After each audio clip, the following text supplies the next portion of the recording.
도입부 마이너스 앵커. 도널드 트럼프 미국 대통령이 북대서양 조약기구 나토 탈퇴를 시사하며 국제사회에 파장을 일으키고 있습니다. 하지만 실제 탈퇴 절차에 착수했다는 구체적인 징후는 아직까지 포착되지 않고 있습니다. 본문 마이너스 앵커. 미국 인터넷 매체 폴리티코는 현지 시간 1일 복수의 나토 관계자를 인용해 이같이 보도했습니다. 이 관계자들에 따르면 미국은 나토 탈퇴와 관련해 다른 회원국들에게 어떠한 방침도 공식적으로 통보하지 않았습니다. 이는 미국 상원의 고위 보좌관의 전언과도 일맥상통합니다. 그는 트럼프 행정부로부터 나토 탈퇴 계획에 대한 어떠한 통보도 받지 못했다고 밝혔습니다.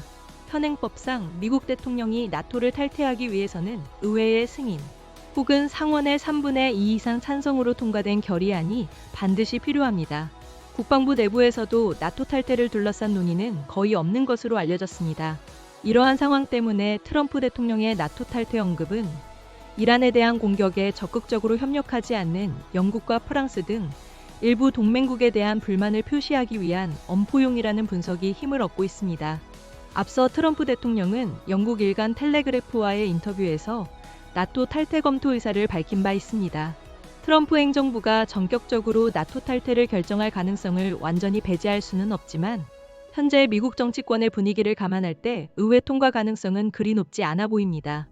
민주당 상원 원내대표인 척 슈머 의원은 자신의 사회관계망 서비스 X에 트럼프가 무모한 전쟁에 동맹국이 동참하지 않았다는 이유로 나토를 떠나려고 해도 상원은 승인하지 않을 것이라고 못 박았습니다. 또한 여당인 공화당 내에서도 나토 탈퇴에 대한 부정적인 시각이 상당수 존재합니다. 공화당 소속 돈 베이컨 하원 의원은 트럼프 대통령이 정말 나토 탈퇴를 추진한다면 회복하기 어려운 타격을 입을 것이라고 경고했습니다. 나아가 나토는 일방적인 탈퇴를 금지하는 법적 장치를 가지고 있어 트럼프 행정부가 법적 분쟁에 휘말릴 가능성도 있습니다. 유럽의 이해관계를 가진 개인이 소송을 제기할 경우 트럼프 행정부가 불리한 입장에 놓일 수 있다는 지적도 나옵니다.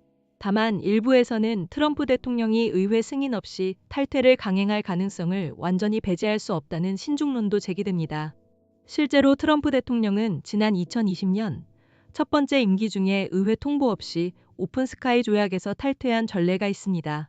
이와 함께 트럼프 대통령이 형식적으로는 나토의 회원 자격을 유지하더라도 참여와 군사 지원을 줄이는 방식으로 실질적인 탈퇴와 같은 효과를 노릴 가능성도 있습니다. 독일의 한 당국자는 트럼프 행정부 출범 후 나토는 무의미해졌다며 형식은 남아있어도 실질적인 동맹은 사라졌다고 전한 것으로 알려졌습니다. 마무리 마이너스 앵커. 향후 트럼프 대통령의 나토 관련 행보가 국제안보 지형에 어떤 영향을 미칠지 면밀한 주시가 요구됩니다. 클로징 마이너스 앵커. 이상으로 오늘의 주요 뉴스를 마칩니다. 감사합니다.